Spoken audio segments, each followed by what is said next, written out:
My guest today is Heidi Kingston. She is a journalist and she has traveled around the globe to the world's worst trouble spots. And I'm looking forward to our conversation with her. Heidi, welcome. Thank you, Vikesh, and I'm very much looking forward to talking to you again. Now, Heidi, you're a foreign correspondent, which is a well recognized niche of journalism, but one that is, I've always found, somewhat oddly labeled. It's a bit akin to saying that Columbus discovered America and beforehand the continent was terra incognita. Is there not a bit of arrogance involved in setting yourself up as an interpreter of exotic places and events to titillate your domestic audience? Or am I being unfair? I'm going to say that I think you are being a bit unfair. So, I never really set myself up as an interpreter of exotic places, but as a journalist, my job is to report what I see. And I think when I was growing up as a Canadian, everything was exotic. We traveled to Europe regularly when I was a child, and I was happiest either in a plane or discovering somewhere new. But I also wanted to explore different cultures and languages and lands, and that has only continued. But I never thought of setting myself up as anything. Of course, the best way to be a journalist is to tell human stories. And I remember starting out as a reporter, I would be sent out to do doorsteps, which is kind of like the lowest of the low. And you knock on people's doors who had just been in the news for one reason or another. Often it was about tragedy. And to my surprise, people often wanted to talk and tell their stories and have them acknowledged. And you hear that a lot when you talk to people about genocide. So I think you may or may not like my writing, but so far no one has ever called me arrogant. And I think the foreign chorus label is just because you go to places that are foreign to where you're from. Of course, your website has an impressive array of your prolific contributions to many leading newspapers all over the world, in Europe, in America, Middle East, and so on. But I read somewhere where you said that you saw journalism also as storytelling. We want journalists to report the facts, not to make stories, especially in this day of so much misinformation. What do you think about that?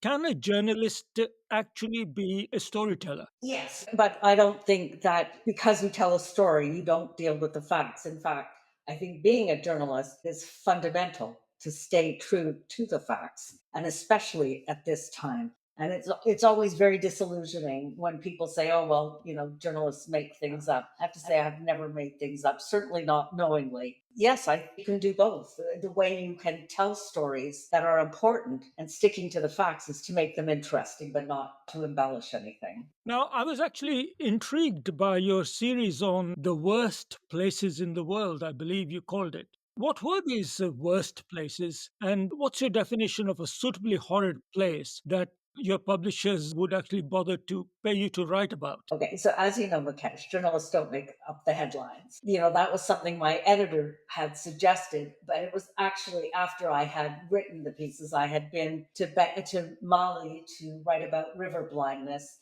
and then I was in Bangladesh in Cox's Bazar, and I wrote about tragic situation of the Rohingya refugees who were the undocumented Rohingya living in absolutely terrible circumstances and in limbo. And then I spent a few days in the DRC, as you know well, the humanitarian crisis there. And then I visited Kibera, which is Africa's largest slum, which is in Kenya. And then I was in Darfur well after you, after the genocide. But I went to Darfur and talked to a number of people.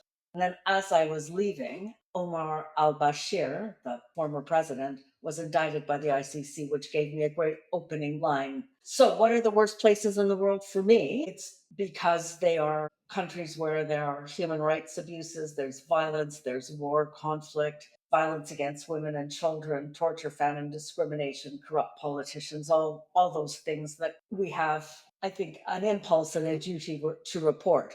Now, I also love these places. I mean, I loved Rwanda and I had a fantastic time in Khartoum, but they are the worst places, or described as the worst places, because there is so much poverty and discrimination, I guess. Now, well, one of the places which I know is very, very close to your heart is Afghanistan. It features heavily in your life, and your book, Dispatches from the Kabul Café, is a riveting take on the many weird and wonderful characters prancing mysteriously on stage and shuffling off into the shadows. And it's vivid also because myself spent some time in Afghanistan and I recognized many of the characters. It's also an engagingly intimate memoir of your own character developing as you navigate this weird bunch of characters ranging from peacekeepers to pawnbrokers, mercenaries to humanitarians, heroes to freeloaders, saints to sinners, and if I may dare to say, also some lovers. Meanwhile, we know that Afghanistan is horribly suffering under the Taliban, especially its women. But I found your book somewhat hedging its bets on whether or not Afghanistan has benefited or been worsened by our Western involvement. Do you think you have the answer now? I think that the book really started in 2007 and was published, I guess it was published in 2015. So things were still a bit fluid. And I think I was trying to chronicle that sort of weird moment in time in Kabul where things, it was the tipping point. Which way was it going to be? I mean, I fell in love with the country and there was still a moment of hope. But if you were to ask me now, I would say that the intervention was overall a disaster because 20 years on, the Taliban are back and they are stronger than ever and they regain control so quickly that I think we sort of need no further proof that the occupation was a failure. Now, were there some good things? Women learning about their rights, boys and girls going to school, the notion of freedom and education, perhaps a taste of freedom. And I think I met a woman, I did a story out in, I can't remember, I think it was Helmand. She was growing vegetables in her garden and she got a little screen just to keep the insects off. And just her pride in being able to do this and sell her goods at the market and support her family and make, a contribution was so wonderful. I mean, it was a very low budget thing, but it was amazing. Yeah, I think what happened is terrible. We were distracted by Iraq, and by the time we came back to Afghanistan, it was too late. And I don't know, it's taken Afghanistan so many years to change. Like, I think it was 100 odd years ago that the king tried to bring in reforms, the Soviets tried to bring in reforms, and it just never seems to work, which is, I think, tragic for the women and the men who want to have a better life. Well, I think it's fairly clear from what you say that we both agree that probably we as outsiders haven't done Afghanistan any great favors. What about the other way around? Has Afghanistan done you any favors? Have you changed as a person because of your months and years spent in Afghanistan? Well, as I said, I fell in love with the country. I sort of arrived in a miserable February winter's day. And then as I was there for a few weeks, all of a sudden it became like spring and it was so beautiful. And I loved the people and I loved going around the country. And of course, it's different growing up in Canada because we don't really have any connection to Afghanistan as opposed to being in the UK, where, of course, we do have a great connection to Afghanistan. So it opened up a whole new world to me. Did it? Yeah, I think it did change me. I'm not quite sure how, but it certainly was a place that I felt I had to go back and live in and be part of. And of course, I just loved writing stories, whether it was about, women and drugs or, the politics or whatever it was. Everything was fascinating. It's a truly unique country, for better or worse. And yeah, I think it did. I think going to Africa for the first time also had a profound change in me. Then you moved on and you turned to matters genocide. What brought that along? It's sort of a continuation, I guess. When I was young, we went to Germany as a family holiday, and my parents and I went to Dachau. And I have to say that nothing ever shocked me quite as much as seeing Dachau, and that was seared into my soul. And then many years later, I was in Toronto just before COVID and met a woman at a small party who ran a charity called Project Abraham, and they were helping Yazidis fleeing ISIS resettle in Canada. And when I was talking about this and said, I might like to do something on this, the woman who started the charity said, you must meet Paulette Volgese. She's the daughter of Holocaust survivors, and she is helping teach these, mostly young women to speak English and navigate life in Canada. And what I liked was that arc between those two genocides. So I wrote a story and then I wrote a few more articles for the article. And I met a publisher at a Christmas party who said, I'd like you to write a book on it. And that took me down whole new rabbit hole because you can't write about genocide without writing about Raphael Lemkin, coined the term genocide in 1944. And you can't write about Lemkin without writing about the Armenian genocide of 1915, which inspired his lifelong career to find a word to describe the killing of lots of people. And that was the high watermark of barbarity until Hitler came along. It led to the book. I hadn't really started out writing about genocide, although it was always something I was personally interested in. I went to Daha, I went to Rwanda, I went to Cambodia, to Israel. So I'd seen a bit, but I'd say it was a flow. But that's how it started out. Like most things in my life, it was serendipitous. From a chronicler of horrid places, you turned into a passionate anti genocide activist through your writing.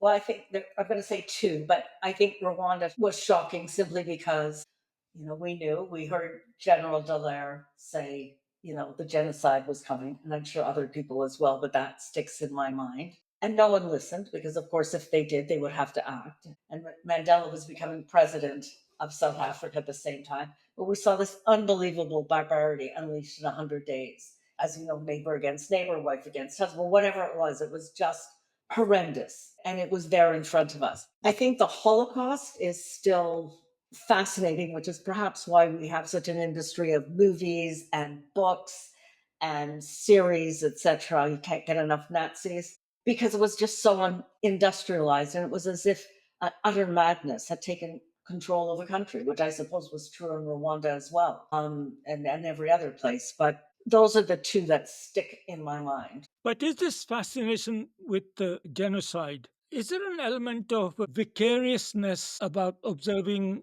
when we watch horror movies sometimes and we are shocked and yet fascinated by seeing events unfold on our TV screens? So, is there a vicariousness around the genocide, which is perhaps a less pure emotion than feeling sorry for the victims? Possibly. I never think we have totally pure motives. I think that once I went to Dachau, there was always like, well, could this happen to me? Or would I save somebody? I think that was it. And I think once I started to write the book, it was, the motive of the book wasn't anything other than to write the book, but it became clear that people hadn't learned the lessons and that maybe yet another book, because there are millions of them and millions of good ones like yours, could maybe make one tiny little bit of difference. I would say it was less vicarious than trying to almost a sort of self protection. I just couldn't, as I said, I was, 12 or something when I went to Dachau, and I just couldn't quite comprehend it. I think that was it. The fear that, this could happen to me or somebody I know, and then, we saw it in lots of far off lands and not so far off lands. Well, only in the last few days, as we talk now, there are terrible reports out of the killings in both Gaza and the atrocities in Darfur. Cries of genocide are now commonplace. Almost any war, and there are plenty of them going around at the present time. So, do you think the language of genocide has lost its meaning nowadays? And does it help or hinder our search for humanity? Once again, as typical Canadian, two sides. I definitely think it's been diluted and used as a weapon of propaganda. Somebody said a sword drawn against an enemy.